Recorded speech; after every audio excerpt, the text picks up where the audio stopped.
Silvarum by Dean Kuhta. Narrated by Dan Bottomley. Chapter 10. Dead Winter Days. Hello, my name's Abigail.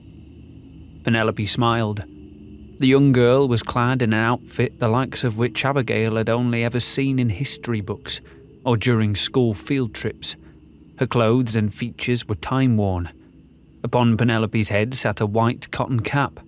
Her blonde hair was wrapped in a bun and tucked beneath lace and ruffles.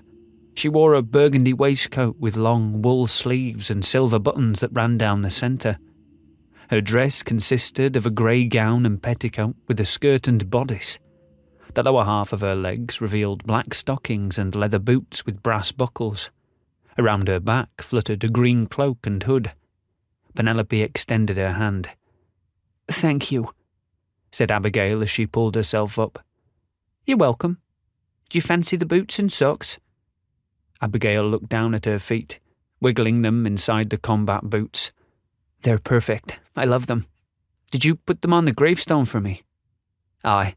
I hope I didn't frighten you too much back there, but you seemed to be uncomfortable in your bare feet." Abigail smiled. "I was frightened, actually. Thank you for offering them. I was about to go searching around in these tombs to find something to wear." "Oh no," replied Penelope. "That's why I set them out for you, to save you the trouble. This isn't exactly an area that you want to blindly roam around in, especially during this time of day and especially if you're new here." "I really appreciate your help." Penelope lowered her gaze. "I apologise again for scaring you, but I haven't encountered another person in a very long time. I wasn't exactly sure how I should approach you. The last thing I wanted to do was to come running up to you as soon as you walked out of your tomb." "That was probably a good idea," said Abigail. "I'm sure I would have freaked out. Was it you that I felt watching me through the cracks of that crypt door?" "Yes. That's where I heard you complain about your bare feet. I was sitting around the corner on some steps when I heard your shouts." Abigail chuckled. "I knew I felt somebody watching me." "I'm sorry for spying on you." "Oh, I'm not upset. I'm just reacting to my ability to sense things. I was always good with perception, so I'm glad I still have it in this place." "I'm happy to hear that," said Penelope. Abigail looked at her surroundings. The sun was low in the sky and cast long shadows across the cobblestone path. "Where are we?" she asked. "We're in the cemetery." "No, I mean, where is this place?" Penelope sighed. "You realise what you are, right?" "A ghost?" "Yes." Abigail felt a profound sense of disappointment upon hearing the confirmation of her death. A part of her still hoped that this was all a dream or a mistake. "I know exactly how you feel," said Penelope. "I walked out of my tomb just as you did. The only difference was I had on these warm shoes and stockings." Abigail snapped out of her thoughtful gaze and chuckled. "How long have you been here?" "I'm not sure. I don't think time works the same way in this place as it does where you came from, but I still remember when I arrived here." "When was that?" "December 24th, 1609. "What?" gasped Abigail. "You've been in this cemetery for 400 years?" "I don't know," she replied. "I guess so. What year was it where you came from?" 1991. I'm from San Francisco." "San Francisco? I've never heard of that place." "I guess you wouldn't. It wasn't named that in your time." "I'm from a settlement called Jamestown," said Penelope. "Have you ever heard of it?" "The Jamestown settlement in the state of Virginia?" "I'm not sure what a state is, but I think that's the same one. Virginia was called a colony when I lived there." "That's amazing. It's like going back in time. And for me, it's like going into the future. See what I mean about time in this place?" The girls stood together amongst the ancient mausoleums and crypts. A chilly wind blew through the tangled branches of the oaks that lined the path. Wisps of sparkling snow curled around their feet, settling in drifts along the base of the gate. 2 ravens called to each other from the snow-covered heads of distant statues. Abigail shivered. I know where we can get you a warm coat. That'd be great. Is it always freezing here? Aye, unfortunately, replied Penelope. There are a few spots in the cemetery where you can find a wee bit of warmth, but most of the time it's just cold like this. That's why I try to sit outside under the sun most days. As long as I've ever been here, though, it's always been snowy and bleak. It's always winter. Penelope nodded. That really sucks, replied Abigail. Sucks? It means when something isn't good. That's funny, said Penelope. It does sucks here. No, replied Abigail. It sucks here, not it does sucks here. Try again. Penelope took a deep breath and screamed at the top of her lungs. It sucks here! A murder of crows screeched in disgust, flying off from nearby branches and rooftops. It sucks here! They screamed in unison, erupting into a fit of laughter. Abigail turned towards the lich gate after a few moments, pointing.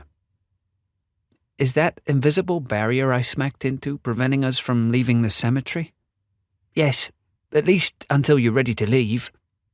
What's that supposed to mean? As I said, I've been here for a very long time.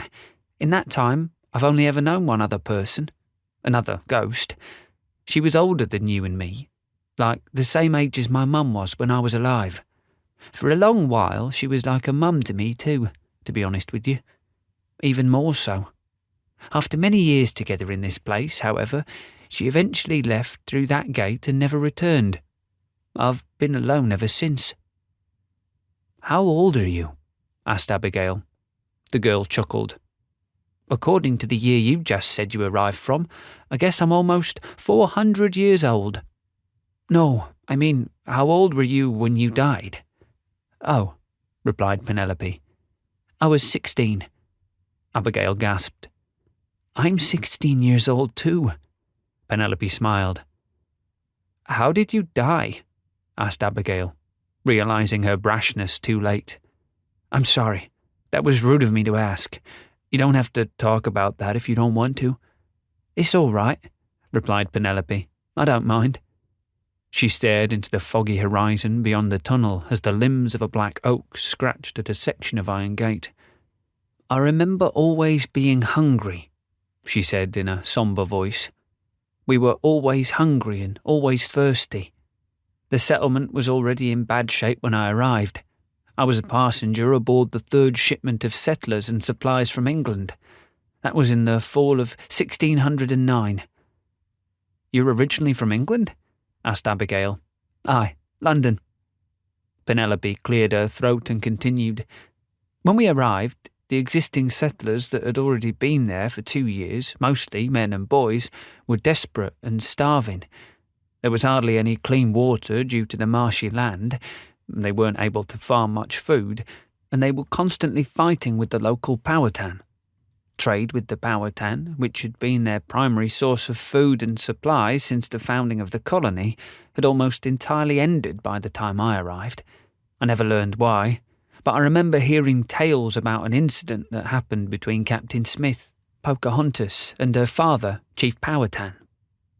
You knew Pocahontas? Asked Abigail. Aye, I met her a few times. She was about my age. She used to come to the settlement and bring us food every once in a while. How'd you know about her? I learned about her, John Smith, and the Jamestown colony in school, replied Abigail. I see, said Penelope. I'm sorry to keep interrupting you, said Abigail, but this is so fascinating. Please, continue your story. When we finally arrived on the 3rd ship during the fall, the settlers were facing a drought in addition to all of their other problems, and our arrival, without the amount of supplies that they desperately needed, only added to the number of mouths that had to be fed. Also, Captain Smith had been in some sort of accident shortly after we arrived, so he sailed back to England. That left the colony without any leadership or direction. At that point, things really started to get worse. Because the Powhatan refused to trade with us anymore, we couldn't get much food. Even Pocahontas stopped coming by. Whenever a group of men went beyond the walls to hunt or trade, they'd get killed or captured by the natives. All of us inside the colony were scared to death and began to panic. Folk started eating the few horses that were left, their own pets, and even rats.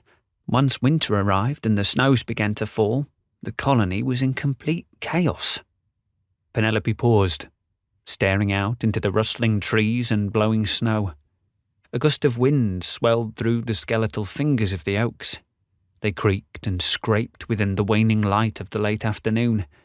She raised her hood to block out the chill and continued her tale. I saw people do terrible things. Folks who were starving and desperate.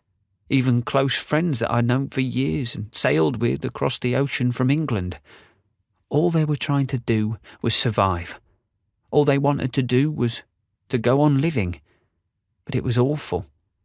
I think my perception of humanity changed for the worse on that final, ominous day. I witnessed with my own eyes what regular folk are truly capable of when they've run out of options, when they've run out of hope. I remember at the very end, during the howling winds of a fierce snowstorm, that I'd crept away and hid inside the blackened shell of a burned-out house.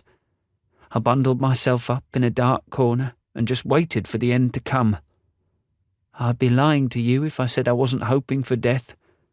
I prayed for it. I'll never forget the sound of the wind as it moaned through the trees that final night. It was chilling.